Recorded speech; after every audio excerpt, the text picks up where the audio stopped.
গেছে, ছেলের চিন্তা, মা কবরে কোন হালতে আছে, এটা করতে গিয়ে এমন কাজ করে যেগুলা কোরআন হাদিসের সমর্থন খুঁজেই পাওয়া যায় না। নিয়ত কিন্তু ভালো, তাই না? নিয়ত কি? নিয়ত ভালো, কিন্তু কাজটা তো শরীয়ত হয়তো সমর্থন করতেছে না। তাহলে শরীয়ত যে কাজে সমর্থন করতেছে না, ওইটা করলে কি সওয়াব পাবেন? জানাজার নামাজে কি আপনারা রুকু সেজদা দেন? বুঝে বলেন, জানাজার নামাজে রুকু সেজদা দেন? আমি নতুন মানুষ আসছি, জানাজা পড়াইতে গিয়ে আমি যদি এখন রুকু দেই, সেজদা করি, আমারে কি আপনারা ইমামতিতে রাখবেন? কেন? রুকু করলে সওয়াব হয় না? সওয়াব হয় না? সেজদা দিলে সওয়াব হয় না? তাহলে জানাজাতে দিব।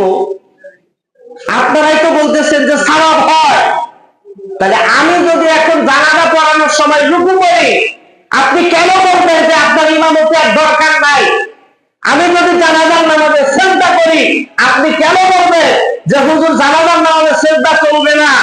আপনি বলবেন যে হুজুর এইটা তো শরীয়ত অনুমোদন দেয় নাই, সওয়াব হবে ঠিক আছে, শরীয়ত অনুমোদন দেয় নাই, এই কারণে আমি যদি শরীয়ত বর্ণিত কথা আমি যদি করতে না পারি, যেইটা শরীয়ত অনুমোদন দেয় না, ওইটা আপনি করবেন কেন? আমার কথা কি বুঝছেন? বুঝছেন আমার কথা? তেলাওয়াত করলে, কোরআন কারীম তেলাওয়াত করলে সওয়াব হয় না গুনাহ হয়? সওয়াব হয়। আমি যদি জোহরের নামাজে তেলাওয়াত জোরে করি, হবে না? গুনাহ হবে। আসরের নামাজে যদি আমি তেলাওয়াত জোরে করি, নামাজ পড়বেন? মাগরিবের সময় চাকরি থাকবে আমার? কেন থাকবে না? আপনি বলবেন যে হুজুর এটা তো কোরআন হাদিসে এর কোনো অনুমোদন নাই, আল্লাহর রাসূল তো এই সময়ে তেলাওয়াত আস্তে করছেন, হুজুর আপনি জোরে করলেন, এটা চলবে না, শরীয়ত অনুমোদন নাই। তাহলে এই যে কোন কোন কাজ আপনি করে গেলে আপনার মৃত্যুর পর আপনার কবরে সওয়াব হবে, আমি তো দেখা দিলাম, এর বাহিরে যদি আপনি কিছু করেন, বুঝে নিয়েন, একদম দিলটা খুলে নিয়ে আপনি একটু বুঝেন আমার কথা যৌক্তিক নাকি অযৌক্তিক। রুকু করলে সওয়াব হয়, আপনিই বললেন, সিজদা করলে সওয়াব হয়, আপনিই বলবেন, হাদিস আমিও জানি, কিন্তু জানাজাতে করতে দেবেন না কেন? শরীয়তের অনুমোদন নাই। কোরআন তেলাওয়াত করলে সওয়াব হয়, আপনিও বলেন, আল্লাহর রহমতে অসংখ্য হাদিস জানি, কিন্তু জোহরের নামাজে আপনি জোরে পড়তে দিবেন না কেন? শরীয়ত এর অনুমোদন দেয় নাই। কাজেই আপনি যেই কাজই করতে যান, আপনি না জানেন আমি সাইজে ছোট, দেখতেও ছোট, মানুষও ছোট, আপনি আমার কাছে জিজ্ঞাসা করেন না। ইসলামপুর মাদ্রাসায় চলে যান, বড় বড় শাইখুল হাদিস আছে, দাউকিয়া মাদ্রাসায় চলে যান, বড় বড় শাইখুল হাদিস আছে, ওনাদেরকে গিয়ে জিজ্ঞাসা করেন যে আমার মা মারা গেছে, অথবা আমার বাবা মারা গেছে, আমার সন্তান মারা গেছে, হুজুর এখন আমি কি করলে তারা সওয়াব পাবে? শুনে আইসা তারপরে করেন, তার আগে কইরেন না। ইচ্ছা মতো কইরেন না, যে চলতেছে, না করলে মানুষ কি বলবে, না করলে মানুষ দুর্নাম করবে, না করলে মানুষ বদনাম করবে, এইটার চেয়ে আগে আপনি বুঝেন আমার আল্লাহ আর রাসূল কি বলছেন, এইটা আগে বুঝেন। বোঝানোর জন্য একটা কথা বলি, কবরে যখন আমরা মানুষদেরকে শোয়াই না, মারা গেলে কত যত্ন করে শোয়াই, শোয়ানোর সময় কি বলি? একটা দোয়া পড়ি না? পারেন সবাই? বলেন তো কি? বিসমিল্লাহি ওয়া আলা মিল্লাতি রাসূলিল্লাহ, বলে না? আপনাদের এলাকায় বলে? আচ্ছা, এইটা বোঝানোর আগে আরেকটা উদাহরণ দেই। যদি কেউ এই পেশায় থাকেন, তাহলে ভাই আমি বিনয়ের সাথে ক্ষমা চাচ্ছি, আপনি মনে কোনো কষ্ট নিয়েন না, আমি শুধু বোঝানোর জন্য বলতেছি। কোন একটা মানুষ অন্যায় করেছে, কি করেছে? অন্যায় করেছে, কাউকে হত্যা করে ফেলেছে, করে না? হত্যা করে ফেলে, আরো বড় রকমের অন্যায় করে, এই মানুষগুলোকে যখন কাঠগড়ায় দাঁড় করানো হয়, এদের সাফাই দেওয়ার জন্য কিছু উকিল দাঁড়ায় যায় না? সে করেছে অন্যায়, উকিল সেও জানে এ করেছে অন্যায়, এ অপরাধী, এ সন্ত্রাসী, এরপরও কিছু উকিল তাদের পক্ষে দাঁড়ায়, তাই না? কেন দাঁড়ায়? টাকার জন্য। উকিল কেন দাঁড়ায়? টাকার জন্য। অপরাধীরা ধরে কেন উকিলকে? বাঁচার জন্য। ভালো করে বুঝেন, উকিল অপরাধীরা ধরে বাঁচার জন্য, আর উকিল ক্লায়েন্ট ধরে টাকার জন্য।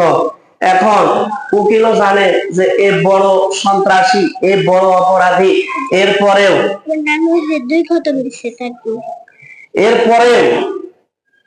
ওই লোকটাকে বাঁচানোর জন্য, জামিনের জন্য অথবা খালাসের জন্য যেই উকিল, ভালো করে বুঝবেন কিন্তু আমার কথা, মন কিন্তু বাঁকা করবেন না, যেই উকিল তাকে নিয়ে দাঁড়ায়, তার পক্ষে দাঁড়ায়, ওই উকিল এমন ভাবে যুক্তি তর্ক উপস্থাপন করে যে এই লোকটা পুরাপুরি আল্লাহর ওলি। ঠিক না? জোরে বলেন ঠিক কিনা? কথা বুঝতেছেন আমার? ঠিক তো। তাকে বাঁচানোর জন্য, কারণ তাকে বাঁচাইতে না পারলে ফি নাই, বাঁচাইতে পারলে মোটা অঙ্কের ফি আছে। যেহেতু সে সন্ত্রাসী, যেহেতু সে অপরাধী, তাকে বাঁচাইতে পারলে মোটা রকমের ফি আছে। এই জন্য আদালতের যে বিচারক তার সামনে দাঁড়ায় তাকে নিরপরাধ, তাকে দোষহীন মুক্ত করার জন্য যত যুক্তি তর্ক আছে সব উপস্থাপন করে, তাই না? আগেই বলছি ভাই, যদি কেউ এই পেশার সাথে যুক্ত থাকে আপনি মন খারাপ করবেন না। আমি শুধু একটা বিষয় বোঝানোর জন্য এই কথাটা বলতেছি।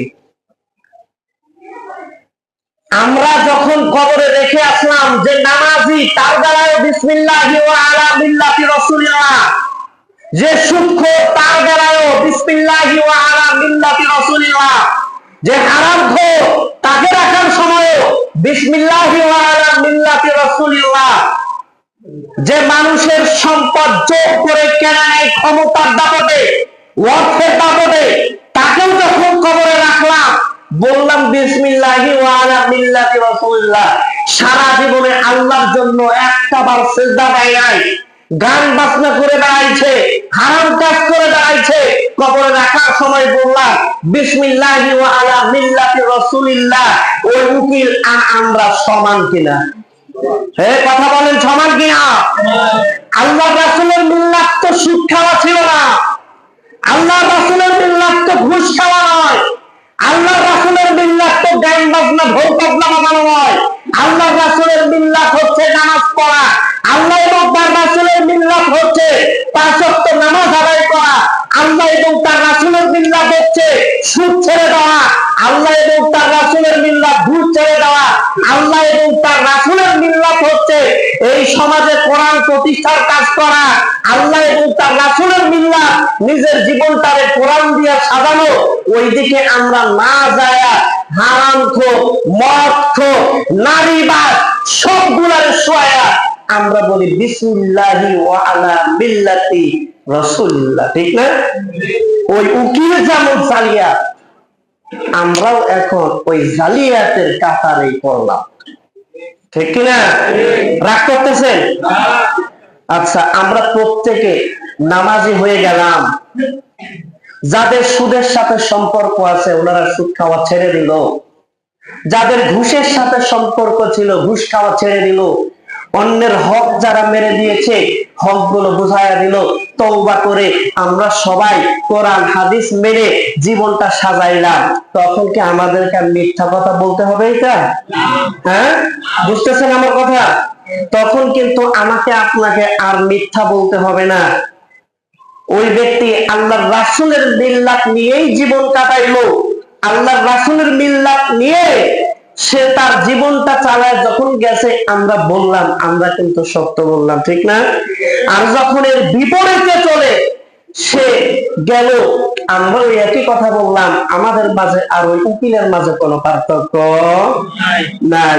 দুনিয়ার বিচারিক আদালতে হয়তো একজন দোষী, একজন অপরাধী কোন একজন উকিলের যুক্তি তর্কের কাছে হেরে, প্রমাণ উপস্থাপনার হেরে ওই দোষী ছাড়া পাওয়া যায়, কিন্তু কবরে যখন আমরা রেখে আসবো আমাদের এই কথার দ্বারা এই রকম লোকের কোনো ফায়দা নাই। ঠিক কিনা? তাইলে আমাদের ভালো হওয়া দরকার না? ভালো হওয়া দরকার কিনা? আমাদের সংশোধন হওয়া দরকার কিনা? আমাদের সংশোধন হওয়া দরকার। আমার কথায় আপনারা বাবারা কষ্ট নিয়েন না, আমি শুধু আপনার চোখ দুইটা খুলে দিচ্ছি। চোখে আমরা যখন কালো রঙের চশমা পরি, সূর্যের মধ্যেও সব কালোই লাগে, তাই না? সবুজ রঙের চশমা পরবো, সব সবুজ লাগবে। নীল রঙের চশমা পরবো, সব নীল লাগে। কিন্তু আমাদের পড়তে হবে সাদা চশমা, যাতে সব সাদাই দেখা যায়, ঠিক কিনা? জোরে বলেন ঠিক কিনা? আমাদের অবস্থার